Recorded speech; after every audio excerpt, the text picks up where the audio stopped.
Shit, man, you said a head full there. I could respond all kinds of ways, but I'll pick this one first. Look at this picture. I think it sums up the mentality of the wankers you're talking about. Poor Chinese American being screamed at by a dorky American retard with a Tibetan flag for a do-rag. Notice the Chinese peoples are the only ones waving American flags. Notice the slightly overweight black guy wearing the Team Tibet t-shirt and big bold lettering. Notice how stupid, yet at the same time, how perfect this picture is. I get accused of being a communist, perhaps that I'm on the payroll of some transcontinental Chinese agency. I just think that if people knew anything about Tibet, they wouldn't act like the idiot in this picture, but then again, of course they would. That's how people are, basically stupid and ignorant. No harm there, really. I mean, if it bothered me that much, I'd rail and scream like you, but as you know, I make videos just to provoke a little thought and discussion. Nothing more. I had actually thought about making another video about the subject because I really wanted to add a few thoughts on it. But to sum that up, I'll use a comment left on my video from YouTuber WAEFCT.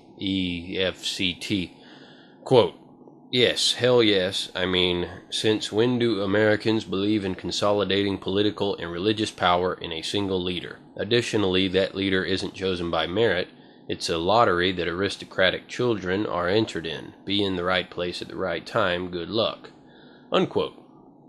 I mean, just look at that picture. Speaking of throwing rocks at China, it is clear that this is just Americans' suppressed rage against China for stealing jobs or whatever, but the truth is the United States of America is the largest exporter of goods and services in the entire world. Like your orange. I have to disagree with you on one thing, though. The killing of so-called helpless animals and people out protesting them. Didn't you see the protest of the dolphin killing in Japan, an old tradition of theirs? They round up and trap thousands of dolphins in this little inlet and slaughter them, literally turning the water red. Now, I don't care about that, but the protesters were out on little floats harassing the fishermen. I really don't care about that either, even though that was kind of funny within itself. But did you see some of the chicks in bikinis? Everyone knows those hippie liberal chicks are generally sometimes hot, like Dennis Kucinich's wife. So I say keep protesting, because I wouldn't normally give a shit about those dolphins or the protesters, but since there are babes in bikinis wet from head to toe in the news photos, I'll click on the story simply for the eye candy. Cheerio, mate.